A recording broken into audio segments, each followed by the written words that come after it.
Here we go. Ladies and gentlemen, welcome to Journey into Comics with your hosts, Nate Phillips and Brandon Stone. I am a god, you dull creature. Ladies and gentlemen, how the hell is everybody doing? It's been a while. Here today with, obviously I'm Nate Phillips, and today with my co-host, Mr. Brando. How you doing, sir? Hey, man, how you doing? That's good. I feel like we've done this before. I'm having deja vu. Yeah, I know, right? That's really strange. Anyways, today we do have a special guest in studio. I tell you guys what, my brain is frazzled. So we're going to try this again. Today in studio, we have a very special guest host, Mr. Westicles from the Broke Ass Podcast Network. That I am. Yep. All right, so Wes, real quick, let's jump into who you are, why you're here, what you're doing, what you're about. All right. Well, I'm Wes, Uhas for all those that care about my last name. Woo! And I go by Westicles here, so stupid nickname, but I love it anyway. Anyway, Who gave that to you? that would be Eric. Oh, yeah, it all was those Eric. years ago, It yeah. was Eric. Holy Yeah. hell, that's... But basically, I've known Nate for a long time. Known Brandon for a slightly less long, but still decent amount of time. And just recently got into podcasts. Started one of my own with a friend of mine. Comics, almost entirely. And we're part of the Broke Ass Podcast Network. Tons of podcasts on there. Wrestling, movies, sports, Pokemon, comics, of course. That's the most important one. Amen to that. Yeah, just kind of crossed over with these guys. Yeah, no, we were listening. Like I said, we were at Brando's, recording, and I thought, man, we should. Brando said we should have Wes on, and I said, yeah, I agree. We should maybe listen to the podcast. So I checked it out, and one thing I noticed is you're very articulate, and I love that. I am. I love that you can just talk. You don't flub over your words like this guy right here. I'm pointing at myself if you can't see me, which everyone can't see me. So I thought, yeah, we got to have Wes on, and this was the first time that we could really make everything work right, I think is a good word. So here we are. Got a lot to talk about today. Brando and Wes, I'm going to just go ahead and jump right into it. All right. Immediate thoughts on this new TV show that Fox put out. I'm not sure what it's called. Gotham, I think? Yeah, not a big deal, you wouldn't think. No, it's amazing. It's fantastic, actually. Yeah, I loved it.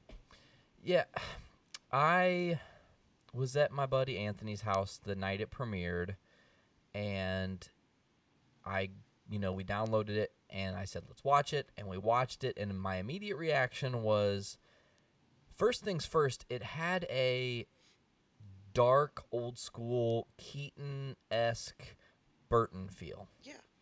Even in the title, and the way to the title in it. Well, okay, let me take that back. The title, when it says Gotham, instantly reminded me of Arrow. I was like, you're doing the same thing where you fade between the letters. Stop it. Do something different.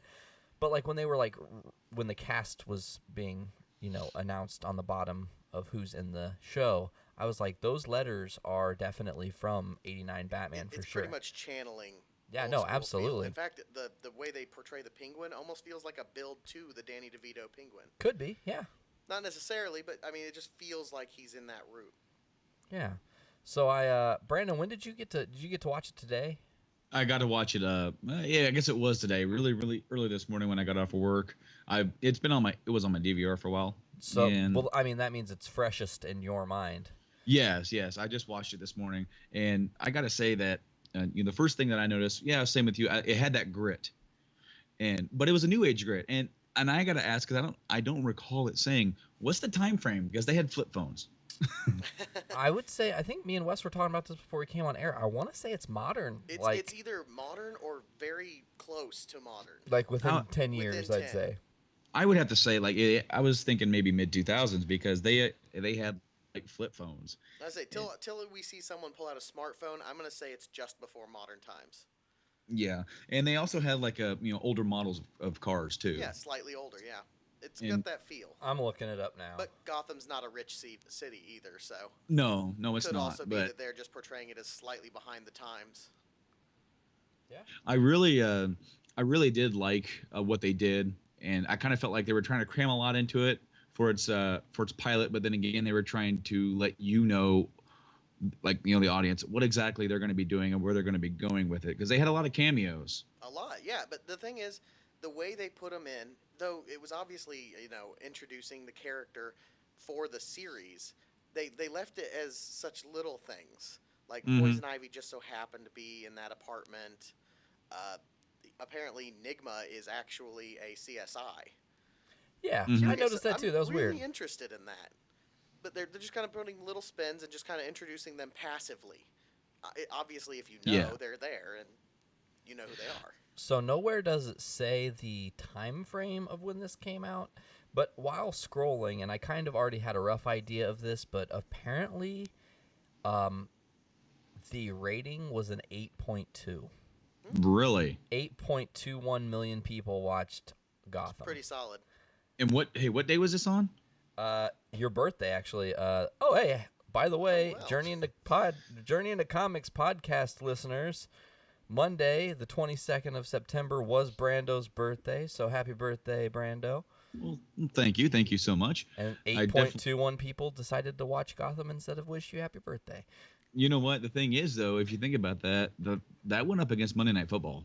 Yeah, which is really impressive numbers given that. Yeah, no, because the Bears were playing, and the Bears won, but it was a boring game. Nothing special. If it wasn't like a prime time, two teams going at it that were fighting to get into the Super Bowl or anything like that. This was just a boring Monday Night Football game, Week 3 of the NFL. So it's still really super impressive that it hit 8.21, but you could almost say that it went up against Raw, and it'd be more impressive. Yeah, Raw does pull nice numbers. Did pull nice numbers, Maybe but we won't that's get a better into way to that. put it.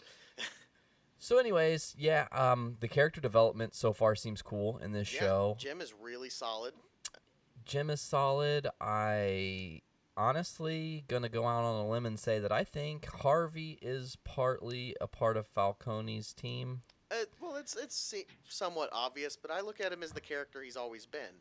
Mm-hmm. A dirty cop that honestly is still trying to do good. Yeah, but He's not a good guy per se, but he still tries it on for size, so to speak. yeah. I guess The that's- actor that's playing Bullock, he's been in a lot of other stuff. Of course, he was in Grounded for Life, Yeah. and he was also in what was that movie with Mel Gibson, The Patriot. Mm-hmm. He He's was in done a that, few things. and I've always enjoyed him as an actor. I thought he was really Same here. good. And And- I think he plays the character really well. I thought so too. I thought he did He fantastic as brings Bullock. that nonchalance to the minutia of the law. Mhm. Oh, Alongside, such a good word, minutia. it's a good one. That's a word that has not been said on this podcast yet. Cool. Building your dictionary word by word. He was also in Ghost Rider, apparently. Yes, he was. Yeah, he was the best friend. Yep, in 2007. He was in Max Payne. Yeah. He's been in Sons of Anarchy. He was I in don't Vikings, recall I think, most recently. He too. was in Vikings. Oh yeah, he was. Oh yeah, that was fun. crap. You said The Patriot. Heard that happens. Let's see. Trying to think of some other good ones. He was in Jerry Maguire. Show him the money. I thought this said he was in The Crow, and I was like, oh, that's weird. But it's The Crew, and I just can't read. So you can't speak, you can't read. I think there's bigger problems on the horizon than I realize. Ugh. Senile at 27. Wow. Impressive. Yeah. At least you don't have dementia like Malcolm Young. Oh, true. What? Who's Malcolm Young? I'm kidding. Excuse me? I'm kidding. I was playing off of. Who am I talking to right now? Why am I here? Mhm. What am I sitting? To continue on with Gotham for a second, I had a thought of I really liked how what's his name now, the Falcone. There it is. Yes. I really like how he is like, he's still Falcone, but he's presented in a different way, not just the typical gangster boss. He is in charge of the city, and It's he's willing to almost as let you though- know it. Yeah, he's like as much of a important part to this city as the city government itself. The cops, that he supports the city as much as they do, is how they're portraying Yes. it, which is interesting to me.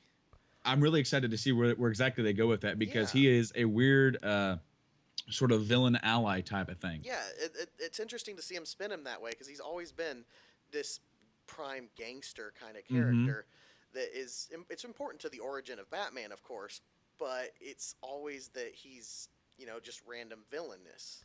And He I kind like of how works with people. with that, it's not necessarily good or bad. It's like more shades of gray with him. Yes. Absolutely. One thing I noticed about Gotham that kind of made me excited was how little we saw Bruce Wayne. Yeah, they And- really did emphasize that that's just not where they're going. No, not at all. It's not. He's his character build isn't ready yet. No. Interesting fun fact for any of the people that are Doctor Who fans. The third Doctor, John Pertwee's son, is Sean Pertwee, who plays Alfred. Absolutely.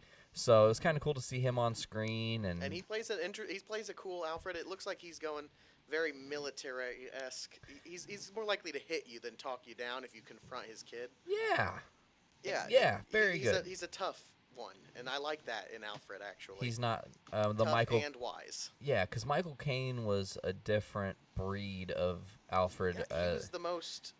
I don't want to say caring. That sounds wrong because they always care. But he's the most sappy. I don't Okay, know. sappy is a good word. But I'm trying to use it in Fatherly. a good way. Fatherly. Fatherly. Perfect. Of the Alfreds. Yeah, absolutely. So Gotham, the one thing that I really loved was the dock scene towards the very end. Oh, absolutely. With the Penguin and It Gordon. really shows him off. And Gordon just says, don't ever come back to Gotham. And I think those words are so prophetic because he's going to come back to Gotham, and it's going to be so awesome when he does.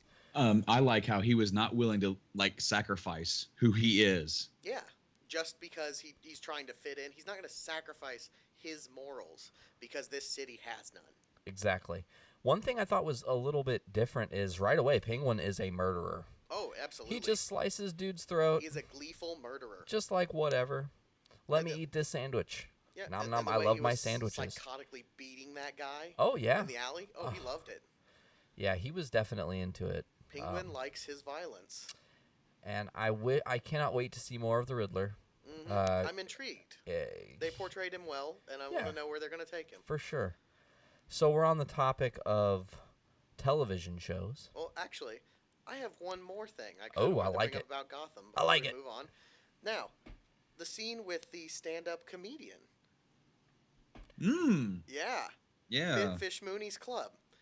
Who Joker. else here thinks that might be Joker? Could be. I think it's Obviously, they're trying to lead us on, regardless of whether it is or not. trying to maybe throw a swerve. In you fact, think? I think I've heard that they said something about trying to do that throughout the course of the show. Who's Joker gonna be? But in the Killing Joke, Alan Moore's legendary, if you ask me, origin story on the Joker, Agreed. he was a failed stand-up comedian, and I really like the idea. They didn't even say his name. Nothing. He was just the stand-up comedian embarrassed as she beats a guy. Yeah. Yeah, I actually kind of like that. I was afraid for a second that they were going to go back to the '89 Batman film when they didn't show the face of the Wayne family's killer, and how even after he got the pearls and the money, he just shot them anyway, almost like he shot them for laughs. Yeah. For his own amusement. And I was like, man, I kind of hope they don't do that because that's already kind of we've already gone down that road, and I don't think that they don't need that. They can introduce him in a different way, and I actually I agree completely. I actually like the way that of the Killing Joke. I like that a lot. It's my favorite story with Batman, probably. And then I guess we're just all about Gotham to start, which is good. But I thought of another factor. I thought it was interesting how Falcone was just, we set this guy up because the city needed someone to take the fall, but it was just some random lowlife. Yeah, rather than let the Waynes be dead and no killer found, fall guy in order to keep the peace. Exactly, and I thought that was interesting. It showed another good gray area spin on Falcone and the city. Exactly. Wow, we talked a lot about Gotham. That was cool. There's a lot to talk about. I honestly, because I'm a space cadet, I was like, hey, I wonder if another episode's ready. So I went and searched, and I was like, oh yeah, 29th. Yeah. hasn't happened yet. That's Monday. So I'll be excited to see that when it comes out, episode 2. Yep, another show for the packed Mondays. Yeah, very true. Talking about TV shows, Walking Dead's on the horizon, folks. Ooh, And they are 4 weeks teasing away. hard. Mm-hmm. Yes, they are. I've seen There's a lot coming at us. Father Gabriel's going to be in the show. I've heard about that character. I've heard he's a real one. Yeah, no, Father Gabriel's very different. It's going to be interesting to see a dark take on a priest. Yeah, That's all I can really say. I've just heard he's an interesting character. Yeah, he's interesting. But with Father Gabriel showing up, this is one thing that I'm excited for, and maybe you haven't got there yet in the trades, but if Father Gabriel's there, that leads me to believe that right around the corner, Jesus will show up. And I cannot wait for him to show up on TV. Yeah, obviously, our buddy Wes here is not as caught up as Not Nate on Walking Dead. or myself, but so avoiding as many spoilers as possible. The character of Jesus in The Walking Dead is pretty much a badass. Yeah. Like he is the Daryl Dixon of the comics, in my opinion. And the only reason they call him Jesus is because he's got the long hair and the beard, kind of similar, But he debuts in issue 92. He's had some really cool moments in the comic, evolving as a character. But I think the one thing that kind of holds him back, too, is maybe that he won't be an impact player until Negan's in the show, if Jesus even makes it to the show. Right. They've already said that Negan's going to be in the show. They just don't know. They're not saying when yet. So part of me says we're not going to see him this season. Now, as I understand it, Negan is basically the next governor. He's the next villain. Yeah, I wouldn't say that he's the next governor. Just the next major villain of the show. Yeah. Because yes, honestly, there have only been 3, kind of. Yeah. Yeah. No, Negan is different. He is. We cannot say too much, can we? I mean, it's hard to pin. Okay, imagine the most foul-mouthed human you've ever met, with no care for humankind whatsoever. Fair enough.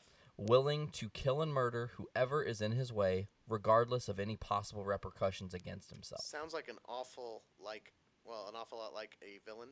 I'm gonna say, just because it's standard. I mean, he just it's like they took the archetype of the governor and said, how can we tweak this and turn it to an evil or more psychotic person? So even the governor had that twisted caring for his daughter. But see, Negan doesn't have a twisted caring per se, but he always makes you know that he cares.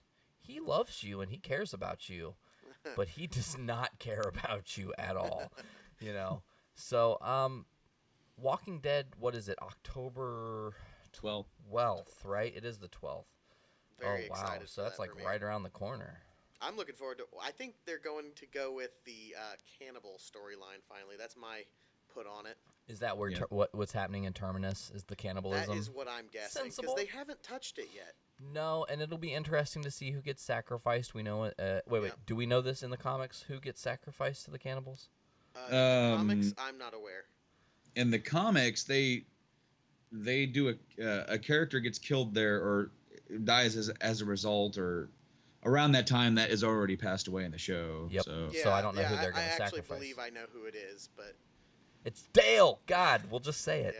Yeah. No spoilers. Yeah, but so I don't know who they'll end up sacrificing in. Hard to say. I'm pulling for not Daryl, but I'm pretty stereotypical to say that. Yeah. Well, you know what? I think Daryl needs to die. I enjoy him too much to want him to die, but I understand your viewpoint. Well, no, the reason is because Kirkman is the man of just when you think a character is safe, they are the least safe.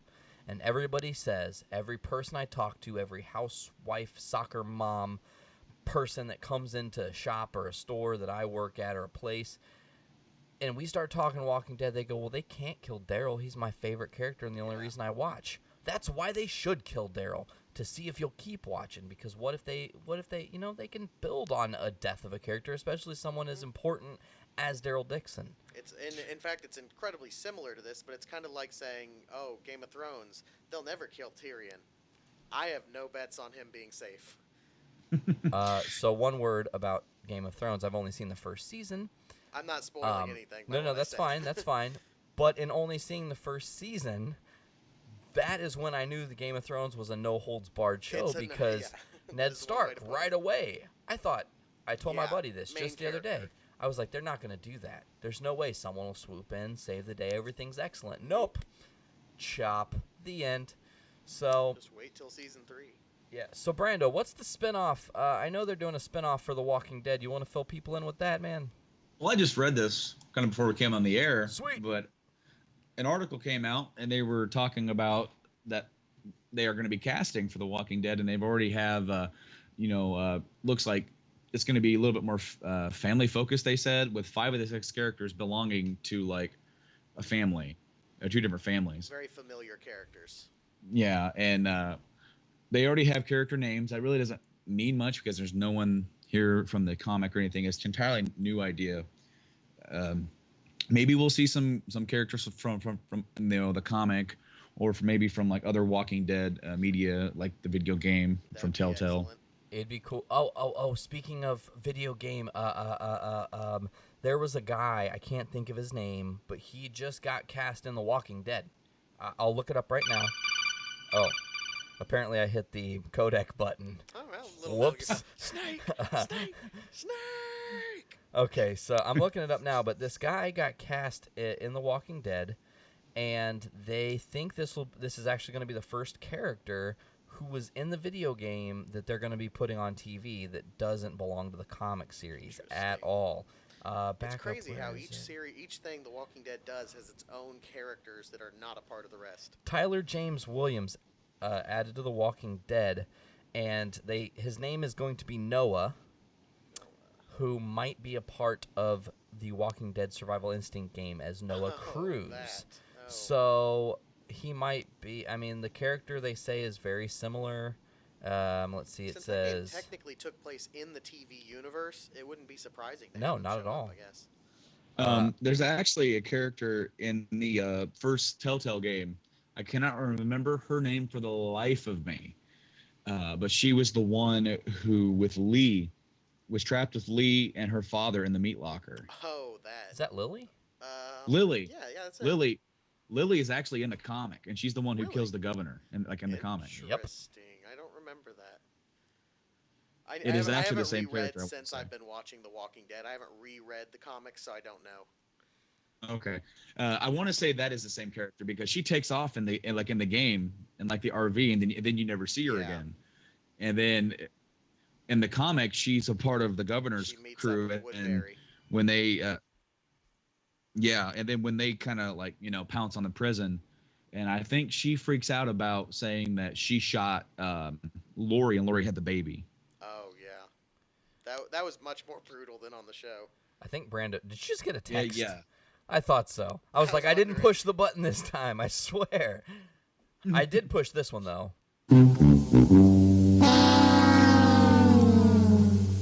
Brandon, you'll hear that one when you listen back. It'll be good. So Well, anyway, sorry, Nate. I want to go right back to this. One more thing about the spinoff is that they've sort of revealed that it's going to be like a prequel, like set right when the outbreak like starts and the effort to contain it. So That'll be That's- interesting to see the apparently futile efforts of the CDC.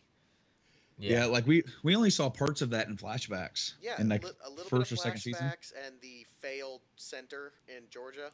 Mm-hmm. Yep. Should have just left Andrea in there. Cough, Mm. Did I say that? Oh, my bad. No, she was good in the show. No, I loved her in the comic. I had some issues on the show. She's better in the comic, and actually, if Yeah. you get yourself Yeah. caught up, you'll see how epic she becomes in the comic, which is why I'm frustrated that they actually did kill her off, because they could have made her really special. Yeah, they kind of ruined her on the show for a little while. So we're still on talking about the different TV shows, and real quick, this is going to be one you guys probably don't watch, and we'll just carry on. But I'm watching a show called Utopia. I've heard good It things. is so cool. What they did is they took 14 people from different walks of life all over the United States. And actually, I had not an interview, but I had an audition for that, and I didn't go, which was stupid. Well, not really audition because it's reality. But what they do is they take these 14 people, they put them on 5 acres of land, and they get to create their own society. And they have to survive. They have to learn how to survive, figure out how to do things, and so far the group's gone on really well. The one thing that I love about the show the most, and I'm going to show Wes this now while we're in real time. I won't though. See this button, Utopia? I do. If I click it, it's the app. Utopia has an app, and then you can watch in real time what they're doing right now. So they're eating dinner right now. Guys, there's a leak in my brain, and I'm not sure what. Yeah, so you guys heard them on Utopia. Idea. Yeah, absolutely. It's kind of like a survivor Ooh, you cut out kind of bad there, kind of bro. deal, except with this. Uh-oh. Yeah, your signal's choppy there for a minute, Brodenheim. Oh man, of course we gotta love this whole internet age and everything. Yeah, I know. It's like, why can't we just have internet that works? I know, but I said it kind of reminds me of the premise would be like Survivor Man meets a Big Brother or something like that. Yeah, that sounds right. Kinda. And the thing is, they can choose to get rid of people at their own leisure. Literally, it's not like a voting system. Like, you don't get voted off by America or anything. You just get kicked off. If you do stupid things, you will get kicked out of the group, and they will replace you. And that's another thing. When they're going to replace somebody, 9 times out of 10, they bring in 2 people and let the group decide who they think will be better for their society. That's neat. It's a fun way to do it. It's pretty cool. They've got, let's see, 4, 5, 6 hour-long episodes on right now. They do 2 episodes a week, and it's only a week behind. So what I'm saying is, this Friday's episode happened last Friday. Okay. Next Friday's episode will have happened yesterday. And that way they're literally editing in real time. And they've got a team that just switches out constantly, and they constantly edit and change and show what's going on. So they all have money, and they're going to work with the outside world. They start with $5,000, and then they have to buy stuff that they want. And they bought like a proper toilet, and they bought like certain things that they could, water filter, stuff like that. But then they started doing stupid stuff like buying $500 or $600 worth of groceries and booze and other things. And now what they do is they have the Utopia experience. You can go into California where this is being filmed and go learn from these Utopians how they're living and all their different beliefs and lifestyles, which is another thing that's really cool. That is a really good concept for a show, and I hope it's as good as it sounds like it could They're be. calling it a social experiment, actually. They don't call it the show. No, it's but called it's on the TV. Utopian Experience, or experiment, whatever. I can't talk. I told you guys I can't talk. It happens. Anyway, so life is hard, as you guys heard a couple episodes back. I lost my credit card, debit card information to some douchey hacker in Ohio who went and bought $60 worth of dairy product. And then the bank, this is something you guys don't know, the bank did not order me a new card. So I went 7 weeks without a debit card, and I was cash monies only, which meant I couldn't order or read any of my beloved comics. So I am so far out of the loop. It is terrifying. But Monday, hopefully Monday, fingers crossed Monday. I'm going to say Monday again, just putting it out there. Come on, Universe, Monday. 33 issues of various comics will be at my doorstep, and I will have to play super catch-up as fast as I can so that I can bring you guys all the late-breaking comic news from the actual comic books themselves. However, today I have a secret weapon in Wes who hopefully knows something about some stuff that he can tell us about things. Okay, well, I'm good with stuff and things, so. So are we. We are very, very good at stuff and things. We should have just called this podcast Stuff and Things. So, Wes, what's going on in the comic world? Well, there's a few things going on. Let's see. Captain America's going black. Thor is becoming a woman. That's not actually what's happening, by the way. There's just a new Thor, and she's a woman. And then Tony Stark is becoming an Apple product. You saw that too, right? He's moving to San Francisco. But the color scheme is so Apple. It It's is. ridiculous. Maybe they should change it from Iron Man to Rice Aroni, the San Francisco treat. You know? But there's been a lot going on in comics, and I may not be caught up on reading the issues, but I'm aware of what's going on. Yeah, no, there's a lot of cool things that are going on in the comic book world. They're doing this thing called Edge of Spider-Verse. Oh, yes. Which Very I haven't curious about read that. yet. I want to read it really badly. It's a 5-parter. And let me tell you a little story. I was going to order this week's comics for when next week happens. And issue 2 of Edge of Spider-Verse was sold out before I could even pre-order it or buy it. And I'm like, what's going on with this? Very interesting. So I went on eBay, and I found one for normal retail price. I got lucky, and I bought it. And then I realized why it sold out instantly. It's the return for the first time in... Since the crappy clone stuff. No. This is... I'm trying to think. This is the 22 years, maybe? Whenever Amazing Spider-Man 121 came out, which was 70-something. I think 74. It's been a So, ways. 40 years? That is Yeah. crazy. It's been You were a 40 little years. off with your But 22. Gwen Stacy's back. That's sort of. It's alternate universe Spider-Man is actually Spider-Woman, who is still dating Peter Parker in a band with Mary Jane, but she got bit with by the radioactive spider. Yeah. Interesting. Very interesting. So, yeah, comic book news is really lacking, and we're a comic podcast, which kind of sucks. But you know what? We can fill in with comic news. Comic news about movies of comics. And I want to start with saying, hate to say I told you so, but hate to say I told you so. All right. Guardians of the Galaxy is closely approaching that $1 billion mark that I said they might reach. They are getting closer and closer. They just topped Iron Man 2 for the highest grossing, not the highest grossing, but on the list of highest grossing Marvel movies. It is now, I think, Fourth, fourth. something like that. But $600 million worldwide, $300 million in the Very U.S.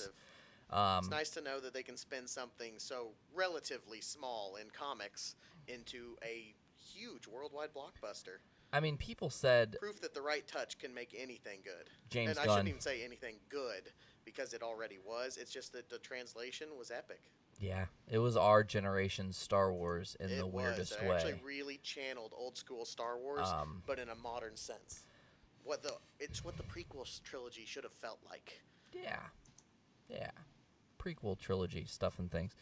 So it crosses the 600 million mark, and then this happened.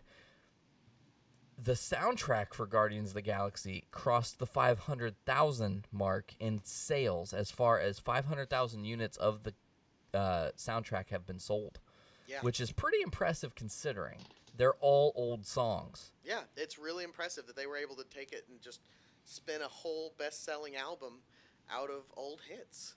Yeah. But the way it works with the movie, I mean... It fits really well. Very, very excellent. So, I'm looking over here. What do we got going on next? My eyes. You can't read, you can't talk, and now you can't see. Yep. I'm making it sound more official by crinkling the paper. I tell you, that is exactly how you make anything sound more official. Yes, it's true. All official things need to be crinkled first. Yes. Fact. I mean, in fact, I've got one too. Oh, it's I Wes's crinkle a turn. can, but that's way too loud. Let me just. Awesome. We are the crinklers. Riddler got shit on me. I'm the crinkler man, you know? Man, that cape looks awful ruffled. Let me just make it worse. Let me just... It's a goose, you know? Old liar, liar, back in the day. Give him the clamps. Oh. So, we haven't had a chance to talk about it, and I have been chomping at the bit, but we have a new doctor. Yeah. And let me tell you what, Wes, I don't know what you think about him. I know, Brando, you're way far back, and no worries. Only being 2 doctors back, even if we spoil everything for you, you still won't remember. Yeah. I won't remember. Capaldi's a badass. Yeah. and he is quickly becoming my favorite Doctor. I can hope that he goes that far for me, but right now he is well on that track. He's dark, witty, different. He really harkens back to older Doctors where he's still got that silliness to it. To me, he reminds me of Tom Baker, but almost with a more serious edge.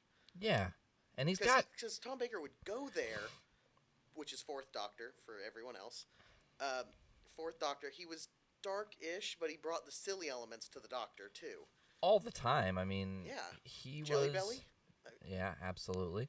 But Tom Baker, it's funny that you say he's akin to the Fourth because really, and Capaldi has said this himself, the Doctor that he grew up watching was John Pertwee. Yeah. And Pertwee is my favorite classic Doctor because he was so limited to what he was allowed to do. They cut funding in BBC during the Pertwee era, and they couldn't do a lot of soundstage stuff, so they did all location shoots around England, and the Doctor was essentially stuck on Earth. Mm-hmm. Very few episodes were involved with anything off of Earth unless they could explain why they were in something very Earth-like. Yeah. So Capaldi channels the Third Doctor, and I see the ways he does it. I see what he pulls because he's got that no BS, right to the point, let's get down to business. He does. But he's really silly, kind of like Matt Smith. Yeah, well, that's the thing. They're trying not to make it too different for people that need to adjust and only got into the show at Matt Smith. Yeah, which are a lot of you fangirls that ruined the show. Anyways, no, Matt Smith was great, honestly. I thought he was wonderful. He took a whole season and a half for me to warm up. I didn't like season 5 when I first watched it. And then when I watched season 6, I was like, this guy's got it. And I went back and watched season 5. Really quickly. To me, it was the Christmas Carol episode when he really started to pick it up. Absolutely, absolutely. So now this new Doctor is fastly moving, different, but he's not the reason this season is so good. And her name is Clara. Yeah, she is. Oh, man, a lot of people complained that they thought she was one of the worst companions. Only thing she has going for her is her story. I always kind of liked her anyway, but this season they have done a lot with her. I will put this into perspective for you. They single-handedly created her. I mean, she single-handedly created the Doctor. In the episode, listen, she is the entire reason the Doctor is who he is. Super clever the way they have done her story in general. Her writing's excellent, but now they've really brought her character and personal reasons to the forefront too. They brought a lot into it. They've brought a lot into it. She's got this boyfriend thing now, Danny Pink, who's I kind of like him so far. So far, very interesting. I like how the Doctor's kind of trying to play this one-upsman gamesmanship, beat that for a first date. But at the same time, one of the first things the Doctor said to Clara in this iteration, the 12th Doctor, I'm not your boyfriend. He said that very clearly. I'm not your boyfriend. But then he says... Which a lot of people had open to interpretation on the past, 2 or 3. Yeah.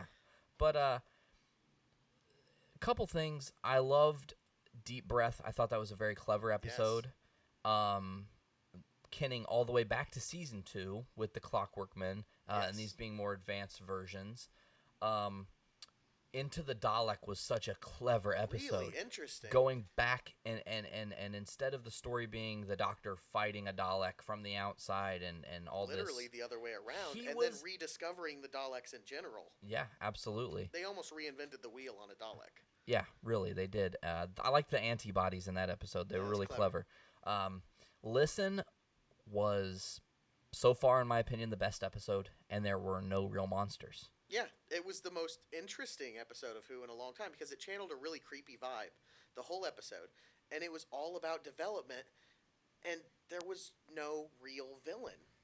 My favorite line from that episode, Clara was talking to the Doctor, and she said, someday you're going to come back to this barn, and you're going to change history, and I'll be there. And I just thought, what the... And then you set it up that way. That's so awesome.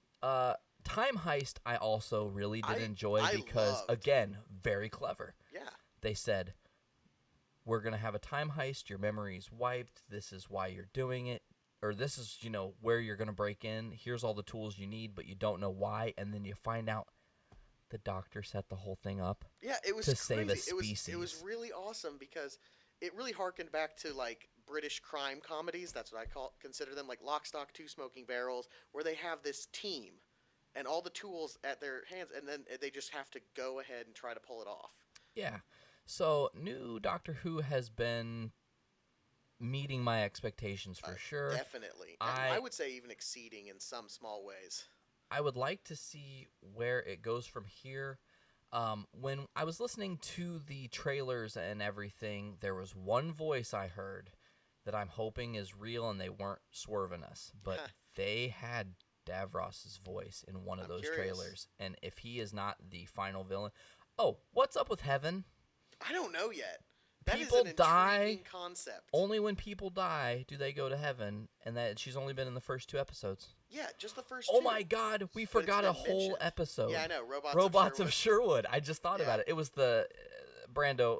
They did a Robin Hood story, and it was pretty cool. I enjoyed it I heard a about lot. It was silly in a way, but lots of fun because they put it together really well. Like this whole season, that seems to be the running theme. Yeah, very clever. They're being clever this time, and I like it. But I think they knew they had to hit this season out of the ballpark, because if they don't, they're going to lose fans. They're going to lose fans. Because you've got those fangirls who they only watched because of the eye candy that was Matt Smith or Tennant. And there are fangirls of Eccleston that have stayed on, and I think that Eccleston's writing was so clever that they're kind of taking the same thing back to Capaldi and saying, look, if we can keep the writing interesting, we are not going to lose. Even if he regenerated tonight's episode, they won't lose people at this point. No. Which, that'd be something. Wouldn't Midway through a season, all of a sudden, there's a new doctor, and they didn't say anything about it. There's actually a rumor about that a while back. That'd be... I don't know how I feel Trippy. about that. Trippy. Because I'm actually starting to really dig this doctor. So, yeah, where are we going from here? Brando! Yeah, been a while since we heard from him. I know. I sort of let you guys sort of take it over because I haven't been watching. I figured I would let you guys just kind of handle that. Are you there? Down the hill! Brando. Anyways, so... Must be trapped in a well. Brando, do you have any gaming news for us? First off, can you guys hear me? Oh, very well. Loud and clear now. You sound great. Okay, so I wanted to make sure that you guys could hear me because you guys kind of like acted like you didn't hear me or There something. for a bit, you were kind of going in and out. It was kind of complicated.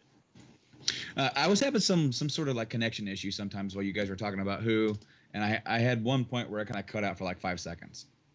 So hopefully during this segment we will not have any issues. That way I'm not getting cut out.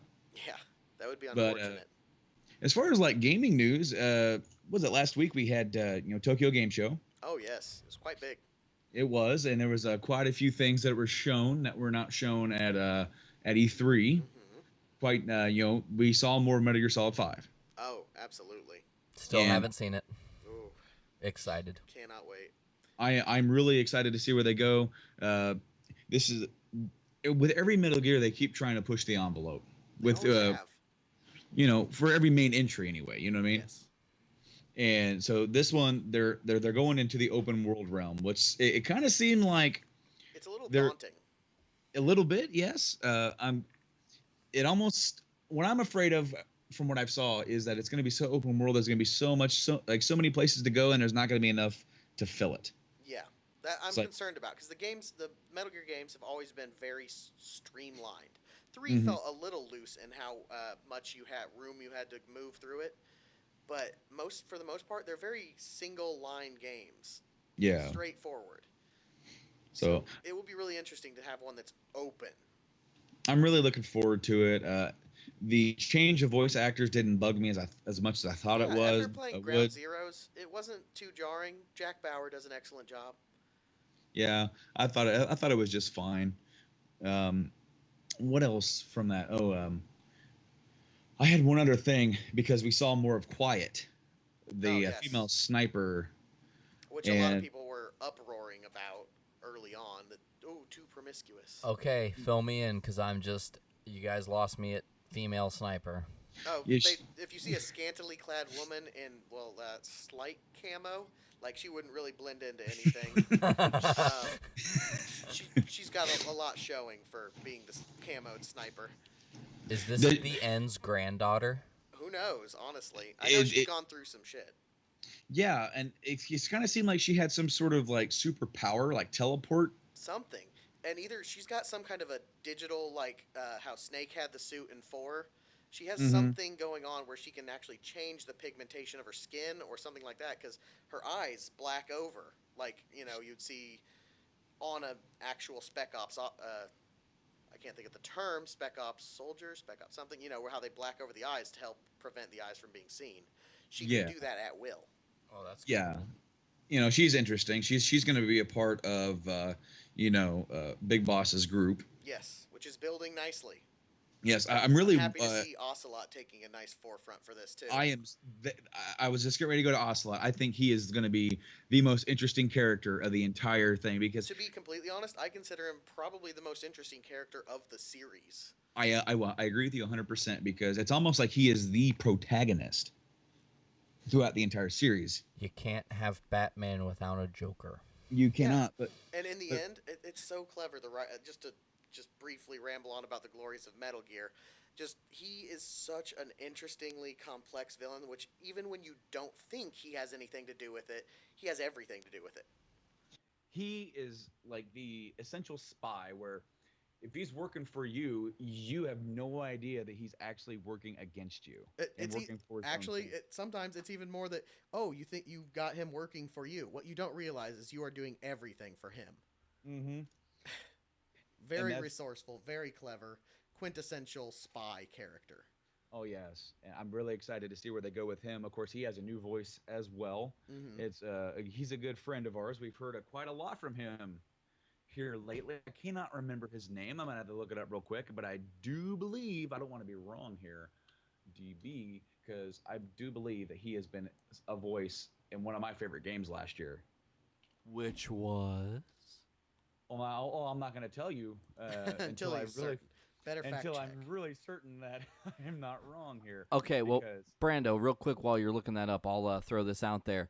For those of you who are into any kind of documentary movies, and I promise this is all going to kind of tie in nicely, any of those of you who are into documentary movies, go on to Netflix. There's a documentary on Netflix called I Know That Voice.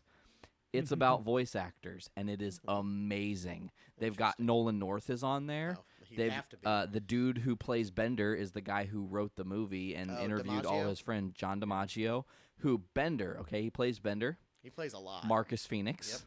Yep. He plays Waka. Yep. Yeah.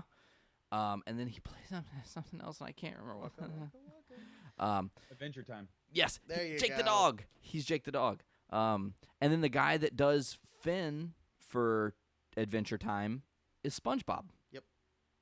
What? But the lady that does Rocky the Squirrel for Rocky and Bullwinkle, she's 95 years old and still voice acting. Still nails that voice too. Yeah. If she needs to. Yeah, crazy. All right. So the voice of Ocelot is being played by Troy Baker. Ah, yes, Last of Us. And he played in The Last of Us. He played Joel. He also played him as was it Booker in BioShock Infinite? Yes, he was. Awesome. And he's also been in the Arkham games. Yes, he has. As a very impressive Joker, not Hamill, but very impressive. I was floored with it. I was really surprised. In fact, I still say that Arkham Origin was my favorite one. Really? Yes, it's up absolutely. There with me. It's up there with me. I absolutely loved it. I went into it expecting to dislike it. Yeah, same here. Pissed mode, folks. Here's some news. Went to pre-order the Batmobile edition. Sold out. Ouch. The day they announced it, it sold out before I even had a chance to go to GameStop. I did get the Very high collector's demand. edition with the statue, though, so I'm still happy there. Well, at least you got that. But that Batmobile just looks so cool. Yeah, it does. I'm just like, damn it. Channeling both Burton's and the Tumbler from the Dark Knight series. Absolutely. Absolutely. Arkham Knight. I'm looking forward to that in June. Very excited. But what else at TGS? I got a few things there. Yes, please. You guys take the floor. I'm Square. quiet on TGS. Square finally showed their hand on Final Fantasy 15. Yes, they did. And it is a glorious hand, probably a royal flush. I hope so. I'm just saying, off what we can see, the graphics, the gameplay, what the story is shaping up to be, everything looks very impressive. It does. it kind of took me like sometimes they like to do like an older type of fantasy mixed with technology or steampunk Oh yeah. or In fact, or my a, favorite one had that going for it. yeah, or they had a more futuristic fantasy. This is more like it kind of reminds me of a modern day mixed with that fantasy because Absolutely. The they have car. the car and they had the power lines going down the road as they Yeah. were driving along, and it since there was it had like a group of four of them, so it kind of Yeah. harkens back to the old school Final Fantasies there, and then it was all real time, and it's going to be more open world. They did not say it's going to be completely open world. They said there's going to be really big open areas, Yes. For all and those 13 haters. yeah, and that you're going to want to use the car to get around. They said it's Yes. going to be to the point where you're going to want to do that. I could And care less about the car as long as I've got a chocobo. Okay, That fair is- enough. that is the number one way to get around. But I'm just very anxious to get my hands on it, and I think the demo is supposed to be coming out in the spring. I heard somewhere like January actually. Well, It's hey, it's if releasing sooner- with Type 0 whenever that is Okay. released on PS3. Yeah, That is when they're coming out with the demo. It's going to be with it, and so very interested in seeing what that does. oh yeah, me too. And I'm hoping it gets released next year. I'm going to say probably year after next, knowing Square and their development cycles. Well, I mean, this game has been in development since 2006. Yeah, it's been a very long time coming, but it's changed hands an awful lot. So It has, and the director he stepped down. Nomura, yes. he stepped down to focus on Kingdom Hearts. We still have a good group though that is on it. Someone that Yeah. the guy that worked on 7, I believe, is in charge. I think he that's worked- who it was. I think he was also. I'm not sure if he was in charge of 7, but I want to say I read he was in charge of 12. Well, then I don't have hope for it. Oh wow. Why is okay? Let me ask, because I've only played a handful of Final Fantasy games. I'm just too ADD to be able to complete any of them. Just being honest, I'm not gonna sit here and BS. 7, 8, and 7, 8, 9, 10 are the glory days. 7, 8, and 9 are No, the sorry, only 6 through 10. 7, 8, and 9 are the only 3 I think I've played and beat. They're good ones. I also loved 4. But what 4 is was up good. with the disdain for 12? It I is have a lot of it. terrifying. No, but It it's is. not just you. There are so many people that absolutely hate Final Fantasy 12, and I just, not being a person that is deeply into those games, I don't get it. See, I'll start. yeah, I'll go start ahead. this. Because I actually tried out the demo when I got Dragon Quest 8. Yeah. I started playing it, and it is, of course, they had 11, which was the online game. Uh, But FF12 was the first single player experience that actually changed up the formula entirely, it did. where you didn't have like the old school battles. It or wasn't like a random battle. ATB. Yeah, no. When I played it, it didn't feel like a Final Fantasy to me. It felt like I was at playing all. Knights of the Old Republic. That's just the gameplay, but I would call it a shoddy Knights of the Old Republic. It turned me off so bad that I never picked the game up. My buddy Rob, who has been on the show, he picked it up, and I remember him telling me, "Dude, you need to give this a shot. I like it." And I just kept pushing it away. I now have it. I own it, and it's in my collection. And I have not sat down to play it. I've been playing some other stuff. I have beaten the game. I consider the game to be. It goes too far into the minutia of politics. Twice in a show. Love it. Minutia. All right, so, but anyway, it goes too far into that, and all of the games have an edge of politically charged storylining, but this just took it too far. Like, Yeah. the villains are largely just the judges. No, and then I mean that in the very modern day sense of the word, actually. They preside over crimes. And they're not as intimidating nor as interesting as they should have been made. There are 2 characters in the whole game that are interesting. Fran and Balthier. Very awesome characters. The rest of them, the main character, a lot of people like to, bash on Tidus for being a wimp. There's nothing on this guy. Oh my gosh. And the female interest, Penelo. I remember her name because I thought it was stupid. And she's also whiny and kind of annoying. And just the game goes at such a weird pacing that it really throws you off. I've beaten the game, and it just didn't leave me with any sort of a satisfied feeling. There are Like you said, it does not feel like a Final Fantasy. There are fewer and fewer games that leave me satisfied when I'm done beating them. The last one that really put it over the top for me was BioShock Infinite. I was heavily impressed by that game. Wow. And again, I haven't finished The Last of Us, so I don't know the ending. You really should. I'm getting ready to get a PS4, and then I'm going to get the remastered and do all Very that. impressive. I do have my first PlayStation 4 game. Congratulations, me. Yay. Watch Dogs. Good game. I don't know if it's a good game. I liked it. I can't play I own it yet. I love it. Oh, good. I bought into Watch Dogs before the PS4 even launched. I don't. And blame I you. had my PS4 reserved because of Watch Dogs.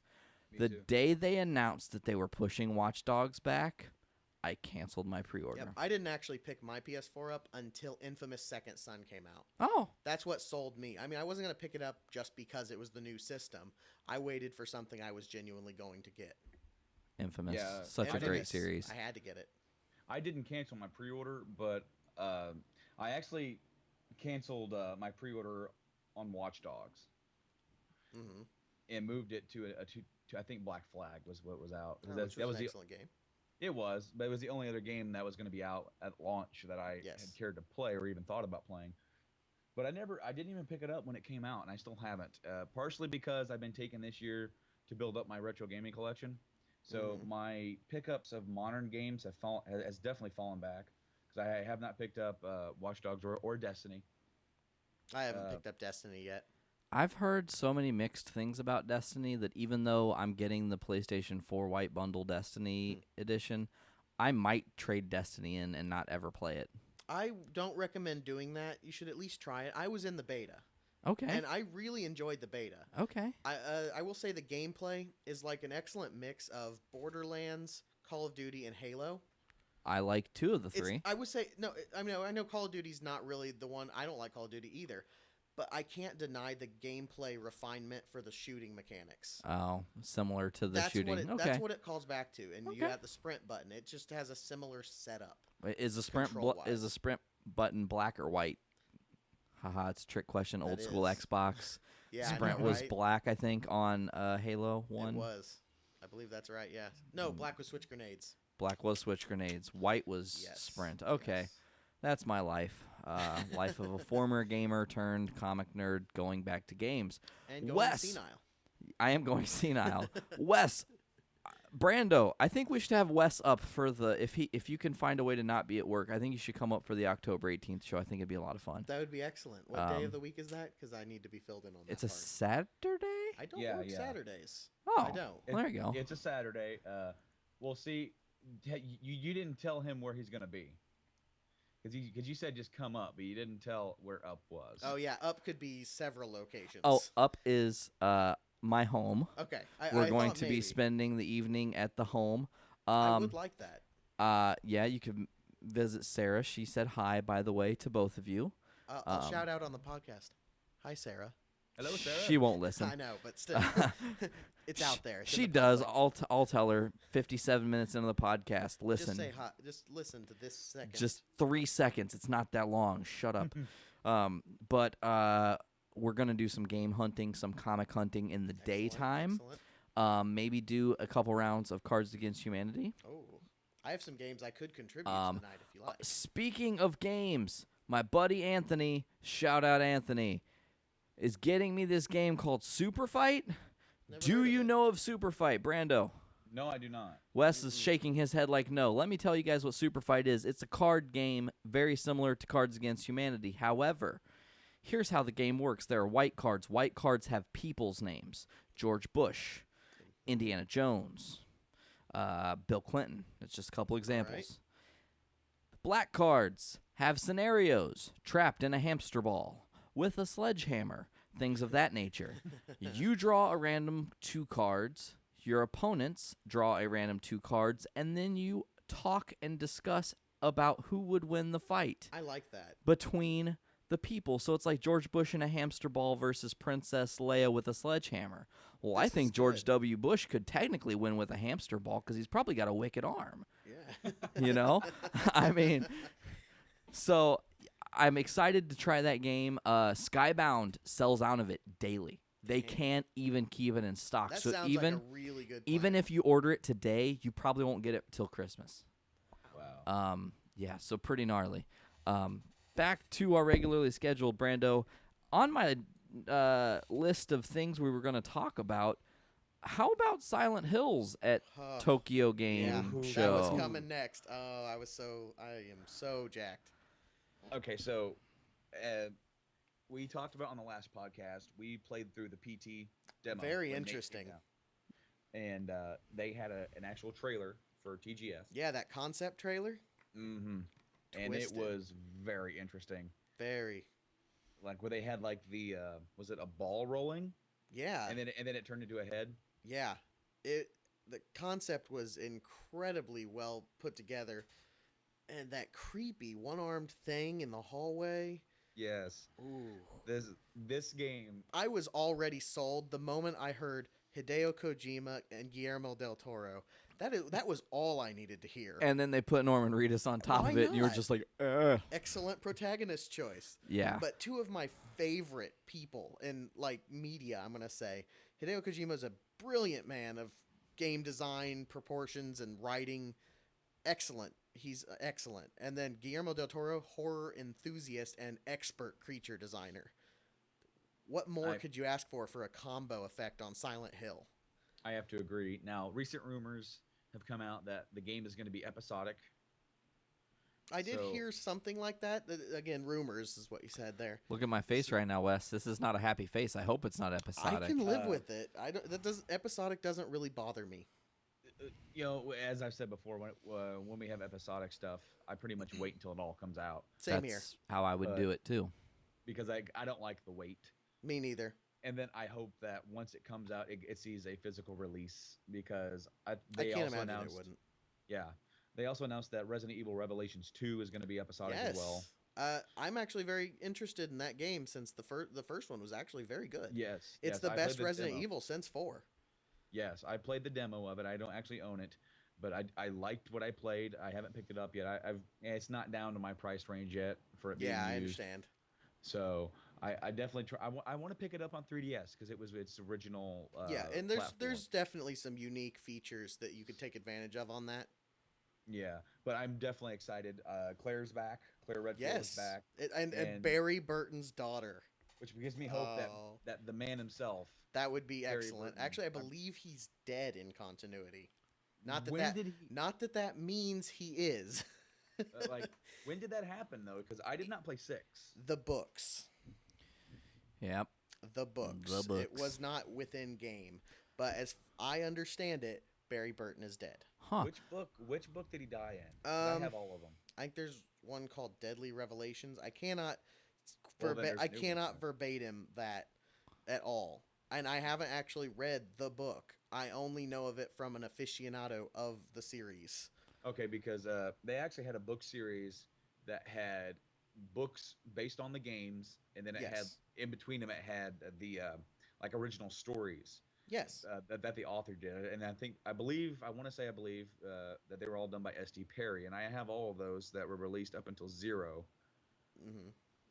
I believe there have definitely been more. That series has carried on with and without the games. Yeah, I really hope that they did not kill off the one and only Barry Burton. I do love because Barry Burton. They did not utilize him near enough. Agreed. So His giant ass Magnum and Jill sandwiches. Real It's- quick, let's. yes. I missed apparently, I missed a Resident Evil. There's a 6th one. Yes. Yo. Yes. Really? Well, guess- Don't worry. You're not You're not missing a miss- lot. Yeah, no, you're not missing much. Okay. Don't get me wrong. If you ever do pick it up, play Leon's side of it, have someone else play through the rest of it, and then play the Ada story. Okay. No, the last one I played was 5, which I actually really enjoyed. I 5 like was it. pretty cool. I like it. I don't love it. It stopped being a horror game though and started That's being what was action disappointing. survival. And Yeah. There were some sections I loved, like the chapter 7, I think, with the liquors. okay, Yeah. the liquors. Fantastic Yep. callback, and it brought some horror elements back to it. That's why Leon's story in 6 is good, because it focuses on the horror elements. Yeah, I played through 5 with Rob, and there was no there was no fright to it. It was just No. us going through areas, clearing them out. It was like Gears of War style. Yes, it was. While it was a fun time and a good co-op game, actually, I would say great co-op game. Well, yeah, it's better than having to deal with her AI. Yes, it was not a satisfying Resident Evil game. No, I definitely agree with that. Uh-oh. That's never good. I'm trying to look it up now, and I think by just the way they started the article, he is, in fact, deceased. It says Barry Burton was a member of STARS. Or he quit, which I believe he did. Oh, okay. That could also be part of it. Yeah, Oh, that's a good idea. I'm trying to look it up, and then my phone, because modern technology, folks, got to have it. Bullshit. I don't even want to look it up because I don't want to be disappointed. Be disappointed. I'm sorry to rain on your parade. I love Barry Burton probably as much as you do. He's glorious. It doesn't say as far as I see here. Although you could play as him in, I believe, Resident Evil 6's Mercenaries mode. They did have him in it. I don't believe it. 6 or 5. It was not canon, but I did enjoy it. Well, I shouldn't say it wasn't canon so much as his hand cannon was definitely in it. Yeah, they don't say that he's dead, actually. Let's see. So, but he says he was an airman. I don't. It sounds like they speak of him in past tense, but I don't know. Yeah. I don't know. Anyways, Okay. The Yeah, only we can thing keep that is going. on the Resident Evil wiki is that at the very end that Jill and Barry participated in undisclosed anti-Umbrella operations until Umbrella was shut down by the U.S. government. Ah, okay. interesting. So, Brando, I know that you know about this, and I want to hear more about it because I saw the video and it made me giggle. How did Xbox One's launch in Japan go? Very, very miserably. It did not do very well at all. Now, to just kind of fill you in, Japan launches all of their systems on a weekend. So when they do a sales number, it's like over 2 days. Well, I do believe that they did it over a holiday weekend, so it was technically a 4-day, but they did dismal, very dismal. There is almost no interest by comparison, in which, I mean, they stopped selling the 360 in Japan, I think, in 2010. Wow, really? Just because of lack of interest, it was not selling, and they actually tried. They really tried to get games onto that system and get the system sold. I'm sure, as you and Wes may recall, the Final Fantasy creator, was it Sakaguchi? He left Square and formed a different company, which I don't remember. I remember that happening. I don't remember the name. He made 2 exclusive games for the 360, Blue Dragon and Lost Odyssey. Both. Yeah, I that was thought were excellent. what was that? What was that company called though? Not Wind Waker. Mistwalker. Mistwalker. Thank you. Yeah, there it is, Mistwalker. He formed Mistwalker, and they made those 2 games, and of course, he also made the last story for the Wii. Yes, which I've heard phenomenal things about. I don't have it yet, but I will. So, but they tried. They really tried to get the 360 over, and the 360 sold better than the Xbox One. Yeah. On its launch. And I've got the list of numbers here. It's on DualShockers.com, and so we're pretty much creaky. Holy crap! Oh my gosh! Was there an avalanche? There was an avalanche. I heard a creaky chair, which is on your side, and That then was my us. cat just knocked everything over. Oh, wow. So, and she's a black cat too, so it's Silent Hill. Ladies and gentlemen, we are live in real time. This shit is happening, so can't take it back. She did not want to hear what I had to say about the Xbox I One. guess. Obviously, she is a Microsoft fan. Pro so. Crosoft. But these numbers for the opening weekend for these system sales, they go back all the way back to the Sega Dreamcast. So let's just start there. We got quite a few systems to go through. I'll go through them pretty quick. And let's see. On the Dreamcast, for the Dreamcast launch, they sold 101,490 units. Then for the PS2, which was the next system launch in Japan, it sold 630,552. That's a monster. That's a monster of a launch, especially for like such a small area as Japan. Mm-hmm. The GameCube did not do as well with 133,719. Which is strange for a Nintendo system in Japan. Yes, it is. Then the Xbox, the original Xbox, did less than that at 123,929. So now we're moving on to the last gen stuff with the 360 and another creaky chair. That's made. We have for the 360 62,135. Whoa. Ouch. 62,000. 62,135. Less than It sold- 1/10 of the PS2. That is scary. and half of the original Xbox. That was a 360. Not Now, even here's- Dreamcast numbers. Yeah. Now here's another interesting number. The PS3 sold 88,443. So it was sort of right there. That was not a very good launch for them. No. Well, their launch problem was They had more a lot of price launch than problems. It was though. yes. If you're looking at the price of the system, I believe here the 360 launched at two prices: 29,000 yen and 39,000 yen, and the PS3 was at 49,000, almost 50, and then almost 60,000 yen. Mm-hmm. So now we're moving on to the Wii. We only got a few more left here. The Wii launched with 371,936 units Sounds over about 2 days, right. which is a big improvement from the GameCube. And now the Wii U did less than that slightly at 308,570. So now we're up to date, and we only have two more systems to talk about here. The PS4 for 2 days sold 322,083 units. Better than much. the PS3. Much better. You know, still half than the PS2, but of course, I think the PS2 had a lot of hype behind it. Oh yeah. Did. And now we're at why we're kind of talking about all this, just for comparison, because all of these, with the exception of two of them had 3 days. The GameCube and Xbox and Dreamcast had 3-day launches. This is over 4 days. The Xbox One sold 23,562 units. Oh, Wow. That And is insane. X-Bone Also- got boned. To add to this, it is the worst selling console in history in Japan. And if we consider portable consoles, only the Neo Geo Pocket and Neo Geo Pocket Color sold worse than the Xbox One. In fact, Jeez. even the PSP Go sold more units than the Xbox One did in its opening weekend with 28,275 units. That is painful. Now, I think a lot of this has to do, and also kind of the reason why the 360 didn't do as well either. Just it's an American product. They are more comfortable buying from Nintendo and Sony. It is. But there's but also the original. I would say there's also the factor of their poor marketing. Oh Even in America, that system is not doing well. no, it's not. Well, It's we all know how well Microsoft marketed for the Zune.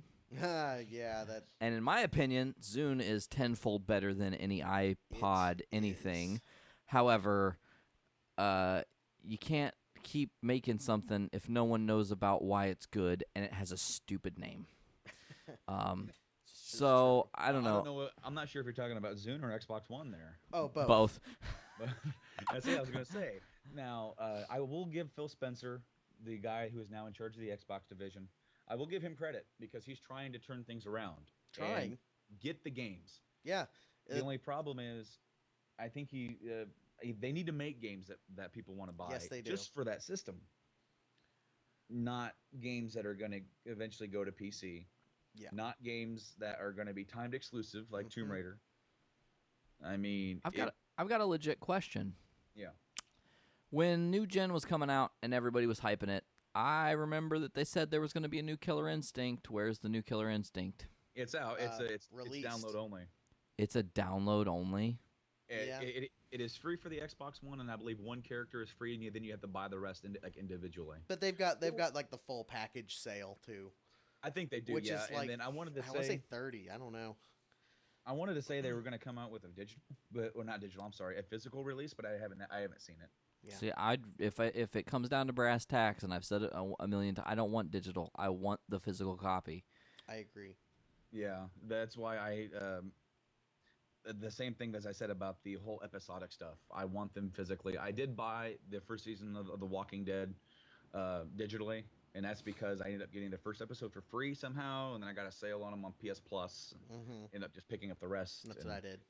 And now I want the physical copy of that, which I'll be getting at some point. But to go back to this, Spencer, he's, as we saw at E3, he is a fan. He is a gamer. He is not. He doesn't come off as some deluded business guy, as Don Matrick was. Don Matrick came in and decided to change the Xbox into a media center, which is funny because that's what the PlayStation 3, they were trying to make that the media center of your living room. Yeah. And then the Xbox is about the games. And then somewhere in the middle of that generation, they decided to flip, and PlayStation said, well, we're going to have the better games. And Xbox says, we're going to become your media center. Yeah, and they clearly did not learn a lesson from how that went for Sony. No. I mean, when the PS4 launched, Sony didn't include, like, the media center or the MP3 playback or anything like that. Which sad to have missing, but they'll be cluing it in as they go. You know Yes, what's yes. gone from PS4 that I just realized from playing your PS4, Brando? What's that? They don't have PlayStation Life like they did, or whatever it was called. Home? Home. Oh no, they're closing Home. Yeah, Really? Yeah, They just announced that the other day. Sad. Yeah. But see, the thing is that they learned from their mistake with the PS3. Yes, And- they did. They recovered gloriously to the point where they almost won the console war post mortem. Okay. Yeah.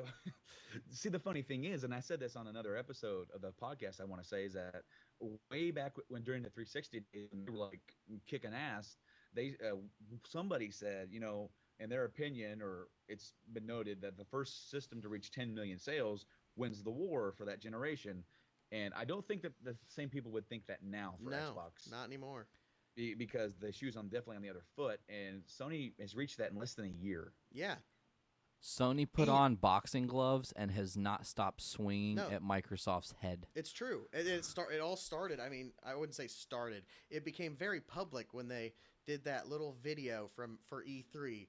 This is how you play. You let Share a friend your borrow games, your yeah. game on PS4, and he just hands him the case. Oh, I mean, yeah, they came out swinging, and I'm glad Yeah, they Xbox didn't stay with that. Now, the other thing that I wanted to talk about is something that got announced, and that is Microsoft acquired Minecraft. Yes, very interesting. They bought the company, is it Mojang? Mojang. They acquired the entire company Yep, for like bought it out. 2 point something billion. That's an incredible amount. Huge deal. But you got to think though, Minecraft is now worth like 5 or 6 Oh man, and in they sales. It's done incredible.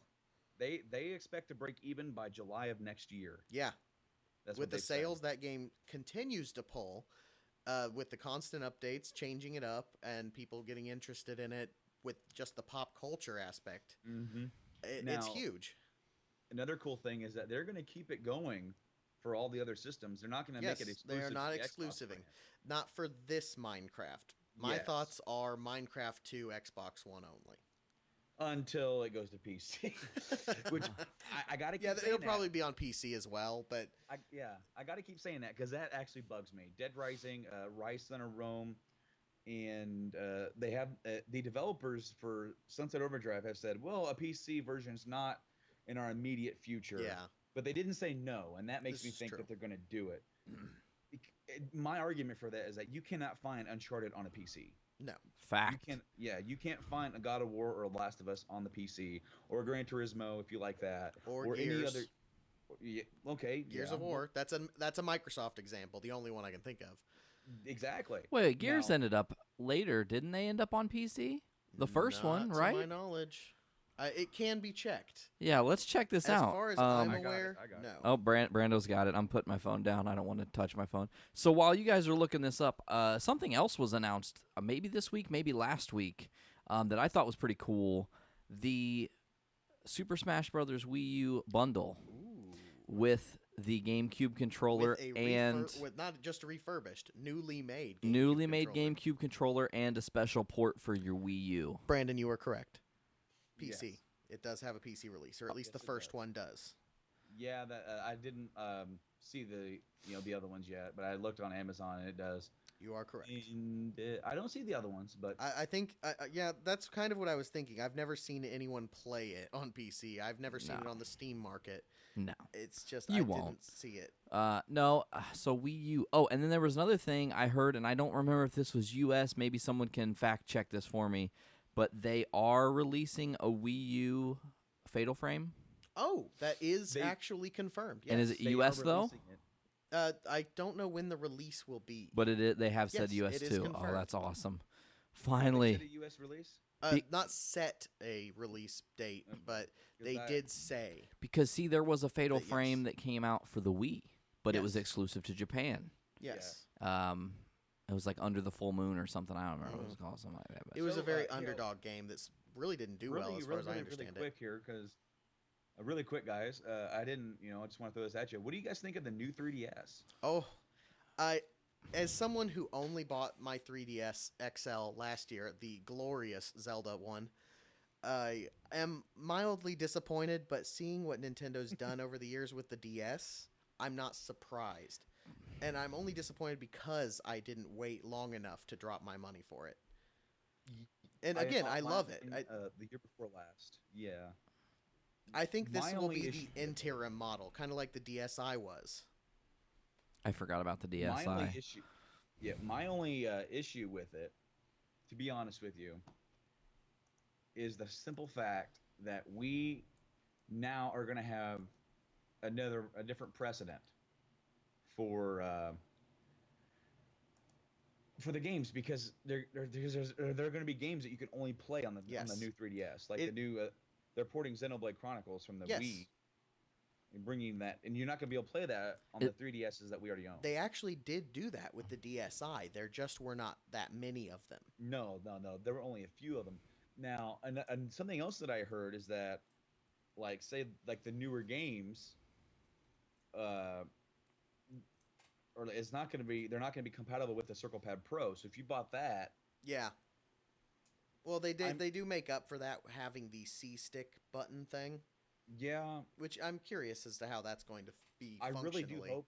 Yeah, I really do hope that they have the games that are like compatible with the Circle Pad Pro, compatible Work with that. compatible with the C stick. Agreed. Because that'll make it worth it and make me actually kind of want to buy one. I already want one. I'm just, again, the only reason I'm a little even remotely sour about it is just because of the timing Yeah. for me personally. Notice I have remained quiet while you guys were discussing this, and this is why. Nintendo pulls this BS every time with their handhelds, and I'm sick of it. I'm sick of the game. You buy a new 3DS. If you went on launch day and got a brand new 3DS, blue one, right? And then at Christmas time you find out they're releasing the Zelda one, which is the one I have. Okay, the black awesome one with the cool gold on it, right? And then they say they're doing the 3DS XL. And then they're doing the 3DS XL with Zelda. Yeah. Now they're doing the 3DS XL Zelda with the Gamepad Pro or whatever this new one is. And then LL. And then they're going to have a collector's edition that comes out at Christmas. Yep. It is getting ridiculous. They are literally 6 months releasing a new system to change the game, and it's starting to actually kind of get annoying. I just want to play the damn games. Quit giving me 50 options. Apple they're- products. Exactly. Thank yeah. you. Yeah, they're actually kind of doing the Apple thing. It does kind of suck, but this kind of thing is, I think it's going to hurt them because they're naming it the new 3DS. I think it's a horrible name. Yeah. Wait, Because- it's called the new 3DS? Yes. Yeah. I do love the system, and at this point, I understand people being upset about it. I just take on the stance of it's what I've come to know as Nintendo's portable market. I understand that's how they work, and knowing that, and even so, your 3DS is not expired. No, it's not. And it's not like Apple where no, they do Oh, go out shit. of date. And let's not forget the 2DS. Really? Some people love it. I just don't see the point. It looks like a throwing apparatus or something you would put Yes, on a yes, it stick and does. hit people with. Like, it does not look like a portable handheld gaming system. What a lovely, fancy fly swatter. I mean, I saw someone use it as like a doorstop or something like that. Yeah, it looks like a doorstop. right. There was something else that I had on portable games. Oh, what do you guys think of people breaking their 3DS On Smash? I know. I actually have played it fairly Thoughts? extensively. I haven't- I love it. I haven't so far. downloaded it yet. I'm way more interested in the Wii U version, of course. Without my Wii U, need to get one. Anyway, it plays really well. Okay. They only have 5 characters, so you only got to try out Mega Man and the Villager for the new ones. Okay. Really satisfying movesets. Awesome. Love them.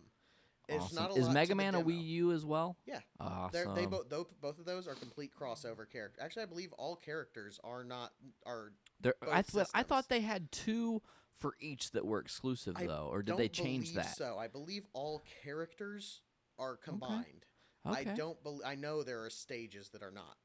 Stages are the difference. Okay. There are stages. But yeah, I actually have not had trouble with the gamepad. I played majority with the gamepad, but I found it to be slightly more comfortable to go to the D-pad anyway. I would play with the D-pad anyways, just old school gamer in me.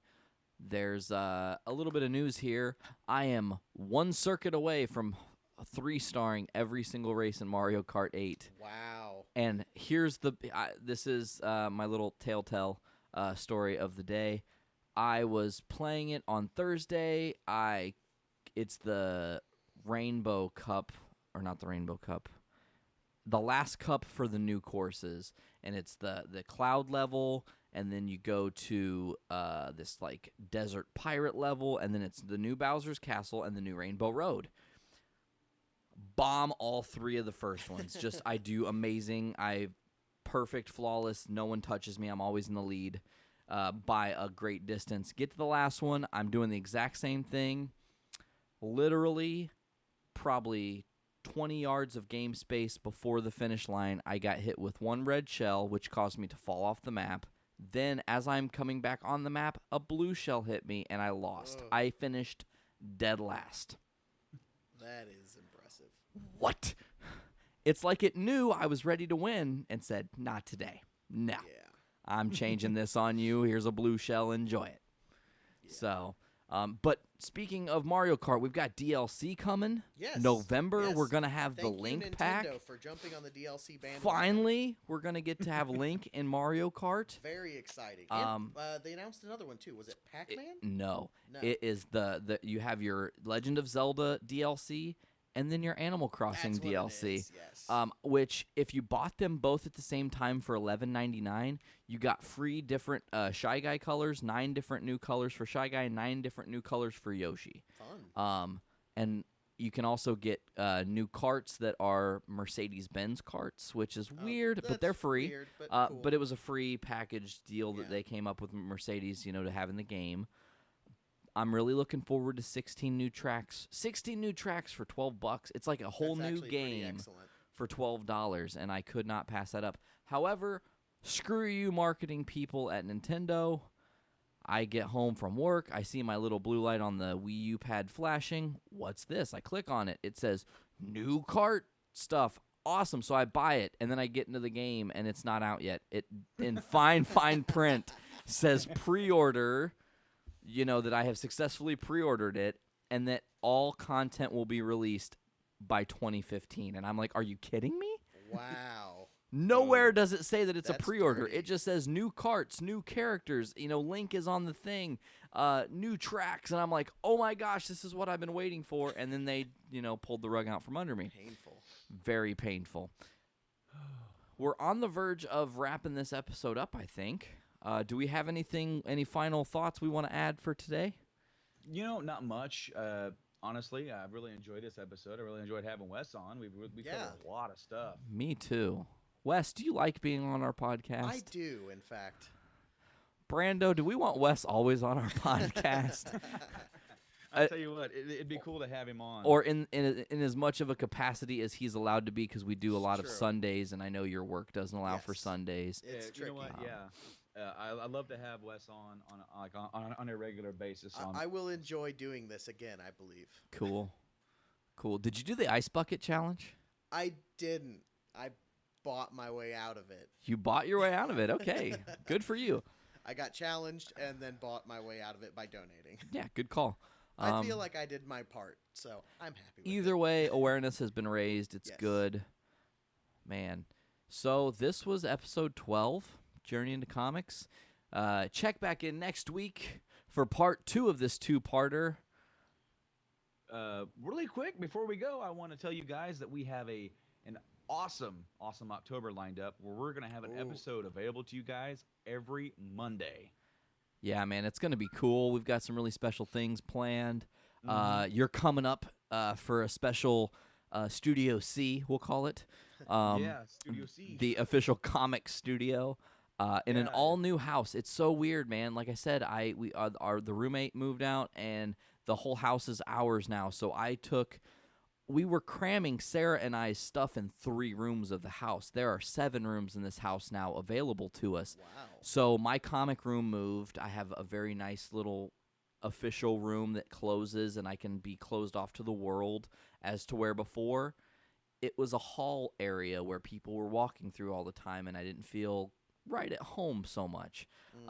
The back half of the house now is going to be the official studio space where Sarah teaches her lessons. So my old comic room now has a door that has a sofa and a chair in it. So now people who are waiting for their kids to be done with lessons, they'll sit in their little lounge area, wait for their kid to be done, then they can leave out the back, which means the front part of the house, the kitchen, my bedroom, the art studio, the comic room, and the bathroom, all those rooms I can be in at any time and not have to tiptoe around because there are students in my house.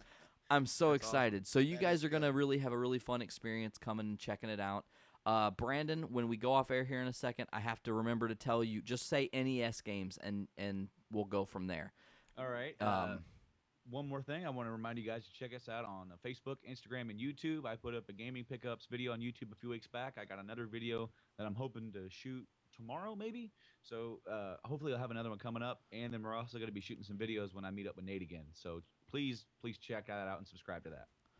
And then also, just if you guys are interested in some more podcasty goodness, again, it is the Broke Ass Podcast Network that I'm a part of. Love the name. Yeah, I it's really pretty do. Fantastic. A bunch of broke people just talking about what they like. Yeah. And I am in the fans' perspective, and I am likely to be a part of Nerdploitation as the seasons go on. Now, my buddy Aaron does a couple of these with you, too, Actually, as well. he is my counterpart for the fans' perspective. And he's on quite a few of them. Almost all of them, Yeah, right? he is now basically the part 2 of the 2-part leads for this whole thing. Wow. He's in everything. He's done a considerable amount of work into it, and he drafted me for the fans' perspective at one point, and now I will be getting more involved in it, and I am really enjoying the whole idea of podcasting. It's fun to just sit with your friends and talk about You really shit. do just shoot the shit, and it's all about stuff you like. Well, and stuff you don't like, obviously. There's haters and things that yes. we can discuss. Yes, we can discuss things we hate. Xbox One. Anyways. It's generally not liked around here. I too much, is it? I don't despise the system. I find that Microsoft has done a piss poor job of appealing to their fans. In fact, by piss poor, I mean generally zipping down and pissing on them. But I do Decent actually exposure. I actually think it's a good system. However, they have done a very poor job of making it a useful system. Well, I guess time is just going to have to tell whether or not it's going to be a system to be remembered for its games or just a system to be remembered for really them trying to sell out For their being the fan Virtual base. Boy?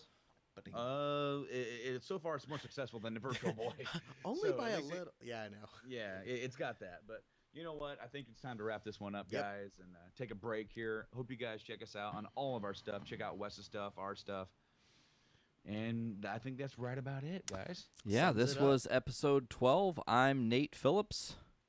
And I'm Brando. And I'm Westicles. You guys have a good one, and catch you guys on the flip side.